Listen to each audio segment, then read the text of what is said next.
It is related to titration. तो इसमें आप देखें कि उन्होंने ब्यूरेट में HCl लिया है, ये आपको HCl नज़र आ रहा है, ये ब्यूरेट में लिया गया है और इसका कंसंट्रेशन है 0.5, ठीक है। तो ये 0.5 इसका कंसंट्रेशन है, यानी मोल्स पर, या मोल्स की जगह में खाली n लिखूँगा, पर डेसीमीटर क्यूब, ठीक है। ये हमने यहाँ लिया है 0.5। चलो मैं एरो बना रहा हूँ। अच्छा, जो फ्लास्क हैं उसमें हम अमोनिया लेंगे। तो याद रखें वो कहते हैं कि दो सोल्यूशन हमने अमोनिया के लिए हैं, यानी हमारे पास अमोनिया के 2 स्टॉक सोल्यूशन हैं। एक अमोनिया को हम कहेंगे A और दूसरे अमोनिया को हम कहेंगे B, ठीक है। दोनों का कंसंट्रेशन डिफरेंट है, दोनों अमोनिया का कंसंट्रेशन डिफरेंट है AB का। तो यहाँ A की भी हम 2 दफ़ा रीडिंग लेंगे, तो उसको हम कहेंगे टाइट्रेशन 1, टाइट्रेशन 2। तो ये जो है ना टाइट्रेशन 1 और ये टाइट्रेशन 2, ये हम A के लिए कर रहे हैं। और इस तरह फिर B के लिए जो हम टाइट्रेशन करेंगे वो होगा टाइट्रेशन 3 और वो होगा टाइट्रेशन 4, ठीक है। तो वो आगे फिर आ रहे हैं, जैसे ये 1, 2 का हैं और फिर ये 3, 4 का जिक्र है। तो मैंने पहले से भी लिखे हैं क्योंकि क्वेश्चन फिर लेंथी होता है, तो मैंने कहा कि हमारा टाइम सेव हो जाएगा। अच्छा, तो आप देख लें पहला क्वेश्चन, बस शॉर्टकट से यह है कि उन्होंने इंडिकेटर का कहा है कि हमने मिथाइल ऑरेंज को यूज़ किया है। मिथाइल ऑरेंज आप लोगों को पता है कि मिथाइल ऑरेंज एसिड के अंदर रेड होता है और बेस के अंदर ये येलो होता है। तो एंड पॉइंट पे ये तकरीबन मिक्सचर होता है, तो रेड इसमें डोमिनेंट है, तो इसी वजह से ये लाइट रेड होगा। तो याद रहे मिथाइल ऑरेंज एंड पॉइंट पे लाइट रेड होगा। ये अगर बीचों बीच पूछ लेते हैं तो फिर आपको ये आता हो। अच्छा जी, अब हम सबसे पहले ब्यूरेट की रीडिंग ले लेते हैं। तो बहुत सिंपल है, ब्यूरेट की रीडिंग में अगर आप देखें टाइट्रेशन 1 को देख ले तो उसमें इनिशियल 0 है और फाइनल हमारे पास 15.2 है। अगर आपको फिर भी नज़र नहीं आ रहा तो ये देखें, मैं इसको जूम कर रहा हूँ, तो ये 15.2 है, ठीक है। और फिर कितना यूज़ हुआ है, तो इनिशियल को फाइनल से माइनस करते हैं तो ये आ गया टोटल। इस तरह टाइट्रेशन 2 में आप देख लें तो वहाँ भी इनिशियल हमारा 15.2 है, आपको नज़र आ रहा है ये, और जो फाइनल हैं वो 30.2 हैं, वो भी क्लियर नज़र आ रहा है आसानी। तो मैंने दोनों वैल्यूज़ पहले से लिखे हैं, दैट्स फाइन। यहाँ 2 वॉल्यूम यूज़ हुआ है वो है 15। तो ज़ाहिर है फिर दोनों का जब हम एवरेज लेंगे तो वो एवरेज आगे हम यूज़ करेंगे, दैट इज़ 15.1। तो ये 15.1 मैंने यहाँ फाइंड किया है, ठीक है, नज़र आ रहा है। जब ए का हम मीन निकालेंगे 15.1 तो वो पहले से लिखा जा चुका है। ओके, ये तो था सोल्यूशन ए। अब हम आ जाते हैं इस सोल्यूशन की तरफ जिसमें 2 टाइट्रेशन हैं, एक है 3 एक है 4। देखिए 1, 2 हो गए, 1, 2 का हमने एवरेज भी लिया। अब जो दूसरा टाइट्रेशन जो मतलब दूसरा अमोनिया सोल्यूशन हम यूज़ करेंगे, सोल्यूशन टाइट्रेशन 3 एंड 4, तो उसकी रीडिंग ज़रा देख लें। इसमें उन्होंने 4 का आपको डायग्राम दिया है, 3 का डायग्राम नहीं दिया, डायरेक्ट वैल्यूज़ दिए हैं। सो यहाँ आप देख लें कि अगर हम फाइनल से इनिशियल माइनस करें तो हमारे पास ये वैल्यू आ जाती हैं।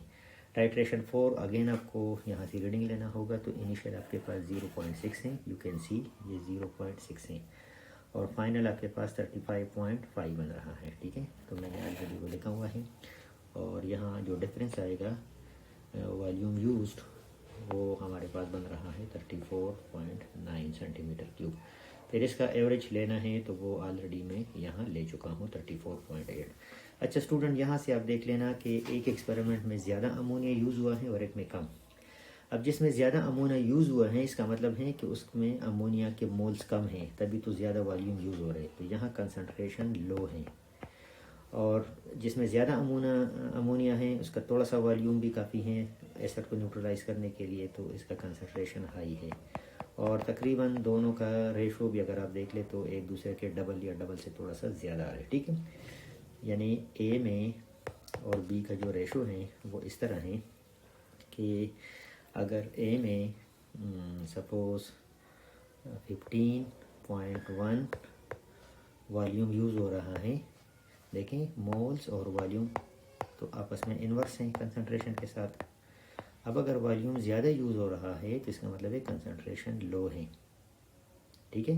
कंसंट्रेशन लो है तो इसका मतलब है वहाँ कम मोल्स पड़े हुए हैं। तो तो ए का वॉल्यूम कम है तो इसका मतलब है कि उसका कंसंट्रेशन ज़्यादा है, तो वहाँ मोल ज़्यादा होंगे। ठीक है, अब हम कंपैरिजन करते हैं। बी में वॉल्यूम ज़्यादा यूज़ हुआ है 34.8, तो इसका मतलब है वहाँ कंसंट्रेशन उसका लो है, तो ये भी तो ज़्यादा वॉल्यूम यूज़ हुआ, तो वहाँ जो मोल होंगे वो फिर कम होंगे। तो फिर इनके वॉल्यूम का रेशो अगर 1:2 बन रहा है तो मोल्स का रेशो बनेगा 2:1। क्लियर? ये आगे अगर ज़रूरत आ गई तो लिख लेना, या शायद ना आए। किसी एक क्वेश्चन में मैंने देखा भी था कि ये यूज़ हो जाता है। अच्छा, यहाँ तक हमें वॉल्यूम, मीन वॉल्यूम मिल गई। ए का भी मीन वॉल्यूम हमें मिला और बी का भी हमें मीन वॉल्यूम मिल गया। Let's proceed. अब आप देख लें यहाँ अमोनिया और HCl का रिएक्शन 1:1 के रेशो से हो रहा है। मतलब अगर हमें किसी एक के मोल्स मिल जाएं तो दूसरे के मोल्स भी उतने ही होंगे। तो अब वो यहाँ पूछ रहे हैं कि use the mean volume of acid needed to neutralise 25 cm³ of a, तो इन डी टू calculate the concentration of ammonia. हाँ जी, तो यहाँ हम क्या करेंगे, हम ये देखेंगे कि ये हमारे पास एसिड का कंसंट्रेशन है। ये आपको शुरू में दिया गया था कि जो एसिड का कंसंट्रेशन है 0.5 पर डेसीमीटर क्यूब। देखें, मैंने यहाँ डायग्राम के साथ भी ये मेंशन किया था, ये आपको नज़र आ रहा है 0.5 पर डेसीमीटर क्यूब। ठीक है, हाँ, लेकिन एसिड टाइट्रेशन 1 में यूज़ कितना हुआ है ए में, वो है 15। तो इधर आप देख लें कि हम रेशो बनाएंगे वॉल्यूम रेशो मोल्स।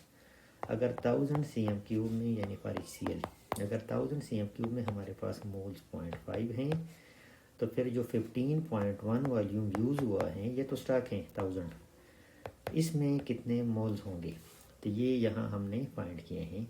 यहाँ आप देख लें, ये मोल्स यहाँ फाइंड हो चुके हैं। यानी एसिड इन टाइट्रेशन ए, यानी acid with ammonia a solution, कितना एसिड यूज़ हुआ है वॉल्यूम 15.1, तो उसमें मोल्स कितने हैं वो हम इधर से फाइंड कर लेते हैं। तो इधर से हमारे पास एसिड के मोल्स आ गए। ये 15.1 जो यूज़ हुआ है ये वाला, तो इसमें HCl के कितने मोल हैं, ये वाले, ये आपको नज़र आ रहे। ठीक हो गया? अच्छा, अब ये HCl के मोल हो गए, तो ज़ाहिर है जितने HCl के मोल यूज़ हुए हैं इतने अमोनिया के मोल यूज़ हुए हैं। तो जो हमने 25 cm³ अमोनिया लिया है तो उसमें भी इतने ही मोल होंगे। यानी देखें 15.1 वॉल्यूम में जितने HCl के मोल्स हैं, तो 25 वॉल्यूम अमोनिया में भी उतने ही मोल होंगे, क्योंकि इन दोनों ने आपस में रिएक्शन किया है। तो इसका मतलब है कि वॉल्यूम तो दोनों का डिफरेंट है, लेकिन इतने इतने वॉल्यूम में दोनों के सेम मोल्स प्रेजेंट हैं। तो वो मोल्स फिर उसको हम 1000 में मल्टीप्लाई करते हैं। वो कहते हैं कि अमोनिया का concentration moles per decimetre cube find करें। ठीक है, तो यहाँ अमोनिया हमारे पास जो मोल्स आ रहे हैं 25 में, वो कितने आ रहे हैं, वो उतने आ रहे हैं जितने एसिड के आ गए 15.1 ml में। तो अमोनिया के ये मोल्स हमारे पास बन रहे हैं इन 25 सेंटीमीटर क्यूब। मैं दोबारा फ्लो डायग्राम की तरफ ले जाता हूँ ताकि आपको ये समझ आ जाए। ये देखें, इधर से HCl जो हमने इसमें डाला है, तो उस HCl के जो मोल्स इधर आए हैं वो हैं 0.00, सॉरी पता नहीं 00 है या सिंगल 0 है, हाँ 00 है। यानी ऊपर से हमने HCl के कितने मोल डाले हैं 0.00755। तो इन मोल ने अमोनिया की भी इतने मोल से रिएक्शन किया है। तो मतलब है कि यहाँ अमोनिया के कितने मोल यूज़ हुए हैं, वो भी उतने ही होंगे जितने एसिड के हमने मोल्स ऐड किए हैं, क्योंकि इक्वेशन हमें बताता है कि दोनों के मोल सेम क्वांटिटी में यूज़ हो रहे हैं। ठीक है, तो फिर उस मोल्स इन 25 को हम कन्वर्ट करते हैं 1000 में। तो ये आप देखिए कंसंट्रेशन वाला फार्मूला यूज़ करेंगे कि अगर 25 cm³ अमोनिया में इतने मोल्स हैं तो फिर 1000 में कितने होंगे, तो ये हमारे पास 0.302 मोल्स पर डेसीमीटर क्यूब आ रहे हैं। ठीक है, यहाँ हमारा टाइम थोड़ा सा ज़्यादा लगा। अच्छा, अब आगे चलिए। ये तो अब कहते हैं कि जो 25 cm³ सोल्यूशन में जो अमोनिया के मोल्स हैं, ये अमोनिया के मोल्स हैं, तो कहते हैं कि इन मोल्स को आप वॉल्यूम में कन्वर्ट कर दें। तो अब आपको पता है कि हमारे पास फार्मूला है मोल वॉल्यूम डिवाइडेड बाई 24।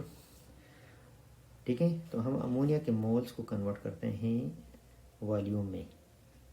वो 25 सोल्यूशन है, उसमें पानी भी मिला हुआ है। तो हम देखें कि इसमें जैसे आप ना एक लिक्विड में दूसरा लिक्विड मिक्स करते हैं, तो जो लिक्विड आप मिक्स करते हैं उसका वॉल्यूम अलग होता है और टोटल सोल्यूशन का वॉल्यूम और होता है। तो ये 25 तो सोल्यूशन का वॉल्यूम है, और ये जो मोल्स हैं इनके अपने कितने वॉल्यूम बनता है तो वो इधर से हम फाइंड करते हैं। तो ये बन जाता है 7.55 इंटू 10⁻³ मल्टीप्लाइड बाई 24।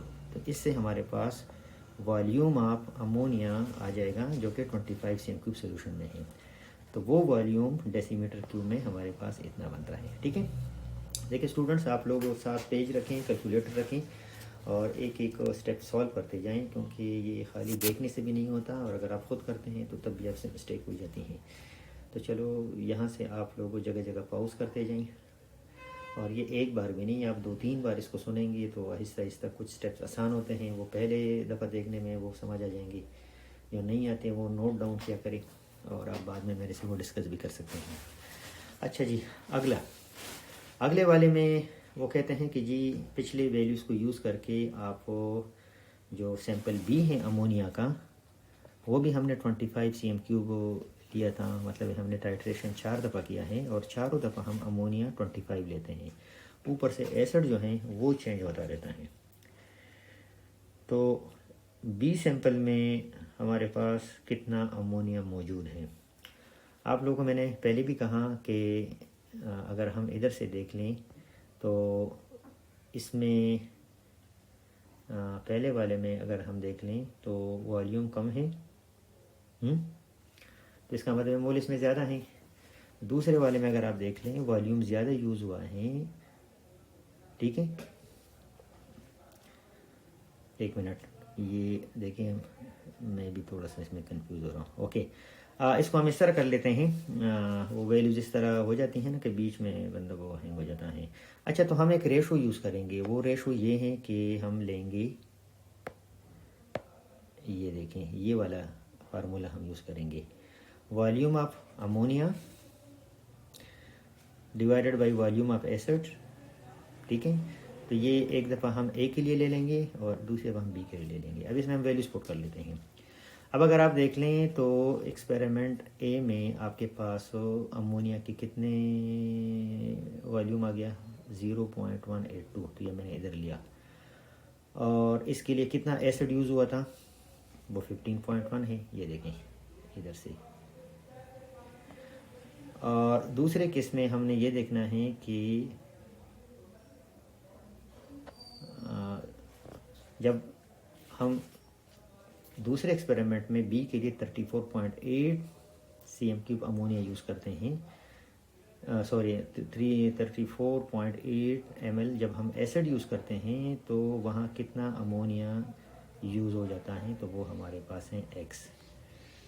तो ये हमारे पास एक रेशो बना कि एक एक्सपेरिमेंट में कितना अमोनिया कितना एसिड यूज़ हुआ है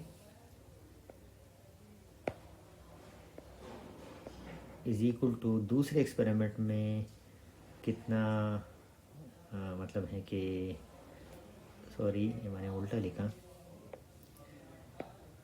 यानी एक एक्सपेरिमेंट में कितना बेस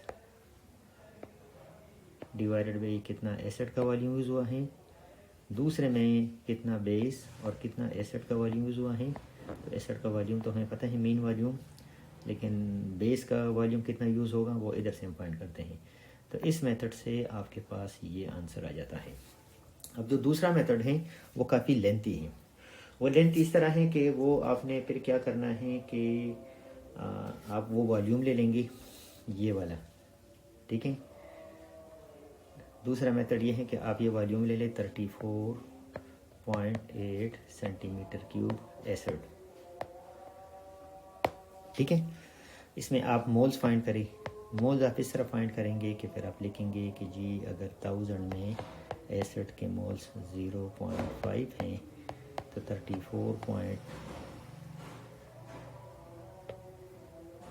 34.8 में कितने मोल्स हो जाएंगे। तो अब ये मैं फाइंड कर लेता हूँ। ये हमारे पास बनेगा 0.5 मल्टीप्लाइड बाई 34.8